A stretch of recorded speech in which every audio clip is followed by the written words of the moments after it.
Hi, my name's Danny. Just wanted to hop on here really quick and do a little honest review for y'all on this little like cupping thing that I got for my daughter when she was really sick. So they recommend these if your kid has croup or any kind of mucus or anything in the lungs.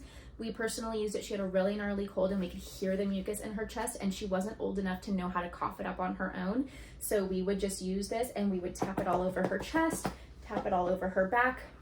She was incredibly fussy when she was sick, so she wanted to be patted and touched at all times. So we would just be using this constantly. I feel like personally it helped us in our situation. So I would recommend if your kiddo is sick, give it a try and just see if it works for you.